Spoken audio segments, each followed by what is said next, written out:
Yeşil sahalar yıllar boyunca birçok yıldız ağırladı ama onlardan bazıları fark yaratarak öne çıktılar ve efsane oldular.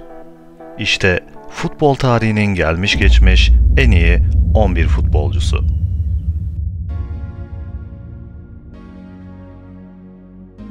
Ünlü futbolcular denince ismi ilk akla gelenlerden birisi George Best'tir. Hakkında futbol oynamıyordu, şiir yazıyordu ve bizler de dinlerken kendimizden geçiyorduk diye bahsediliyordu. George Best, zayıf fiziği ve kısa tozluklarıyla damakta tat bırakan bir futbolcuydu. Kendi döneminin en iyisi. Hatta öyle ki George Best'in Pele ve Maradona'dan daha iyi olduğu düşünülüyordu. 1968 yılında Avrupa'da yılın futbolcusu seçildi. Bir Şampiyon Kulüpler Kupası şampiyonluğu ve İngiltere'de de lig şampiyonluğu bulunmaktadır. Ferenc Puskás, tüm zamanların en iyi futbolcularından biri olarak kabul edilir. Oynadığı maç sayısı, attığı gol oranına göre tüm zamanların en verimli golcülerinden biridir. Boyu kısaydı, bir futbolcuya göre de fazla kilolu görünüyordu ama sol ayağından çıkan sert şutlarıyla bilinirdi. 1995 yılında Uluslararası Futbol Tarihi ve İstatistikleri Federasyonu tarafından 20. yüzyılın en iyi golcüsü seçildi. 3 Şampiyon Kulüpler Kupası şampiyonluğu, 1 Dünya Kupa Galipleri Kupası şampiyonluğu ve 1 Olimpik Oyunlar şampiyonluğu yaşamıştır. Gelmiş geçmiş en iyi kıvrak bileklere sahip futbolcu Ronaldinho. Tamamen doğal ve özel bir yeteneğe sahipti. Ne yapacağını hiçbir zaman kestiremezdiniz. Ronaldinho futbola eğlenceyi getirdi ve futbolda kendi başına bir şovdu. Savunmacılar rencide edici çalım yememek için ondan uzak dururdu. Bir Dünya Kupası şampiyonluğu, bir Şampiyonlar Ligi şampiyonluğu ve 2 kere de yılın dünya futbolcusu seçilmiştir.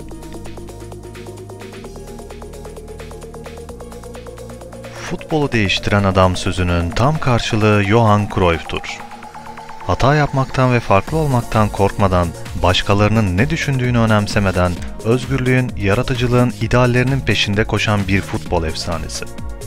Aktif futbol yaşantısı sırasında sarı saçları ve çalımları nedeniyle sarı fare olarak bilinirdi. Tek başına oyunu değiştiren oyuncu olduğu değiştirilemez bir gerçekti. 3 Şampiyon Kulüpler Kupası şampiyonluğu, 1 Dünya Kupası Galibi Kupası şampiyonluğu ve nice sayısız şampiyonluklar yaşamıştır. Tek başına takım sözünün tam karşılığı Alfredo Di Stefano'dur.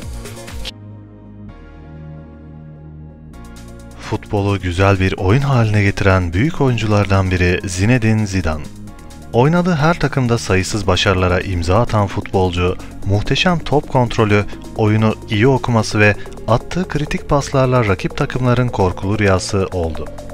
Yüksek teknik kapasitesi ve rakipleri kolayca ekarte etme yeteneğiyle dünyanın sayılı futbol efsaneleri arasındadır. 3 defa yılın dünya futbolcusu seçildi, 1 defa Dünya Kupası şampiyonu, 1 defa Avrupa şampiyonu, 1 defa Şampiyonlar Ligi şampiyonluğu yaşamıştır. Fenomen olarak adlandırılan oyuncu, tüm zamanların en büyük futbolcularından biri olarak kabul edilir. En iyi dönemlerinde hız, çalımlar, bitiricilik ve top sürme ile tanınıyordu. Ceza sahasında top Ronaldo'nun ayağına geldiği an gol atmaması imkansız gibi bir şeydi. 3 Dünya Yılın Futbolcusu, 2 Dünya Kupası şampiyonluğu, 2 Copa Amerika şampiyonluğu ve nice şampiyonluklar, gol krallıkları yaşamıştır. Çok hızlı, durdurulamaz birisi. Böylesine bir hızla aniden yön değiştirebilen tek oyuncu, Lionel Messi. Messi için çok şey söylemek yersiz olur. Çoğu kişi onun bu dünyadan olmayacağını söylemektedir. Sürekli kaleyi düşünen muazzam yetenekli bir futbolcu. Takımı için fark yaratan, maç kazandıran bir yıldız. Henüz 21 yaşındayken FIFA Dünyada Yılın Futbolcusu ödülünü almıştır. 4 Şampiyonlar Ligi şampiyonluğu, nice sayısız lig şampiyonlukları, kazanmıştır. Bir futbolcunun çalışarak nasıl seviyelere gelebileceğinin en güzel örneği, dünyanın en hızlı futbolcularından Cristiano Ronaldo'nun çevikliği ve yüksek teknik kapasitesiyle taraflı tarafsız tüm futbol severlerin takdirini kazanmış bir futbolcu.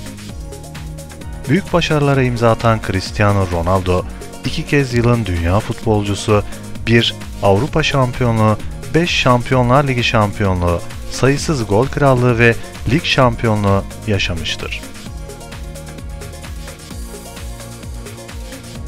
Baştan sona yetenekle donatılmış bir kişi. Diego Armando Maradona. Futbolun en yetenekli oyuncularından biri olan Arjantinli yıldız, yetenek, vizyon ve hızın nadir görülen bir karışımına sahipti. Boca Juniors taraftarları stadyumlarının girişine şöyle bir yazı yazmış.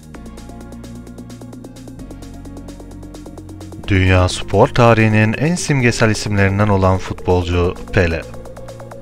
1977 yılında futbolu bırakmasına rağmen hala dünyanın en tanınmış kişilerinden biri.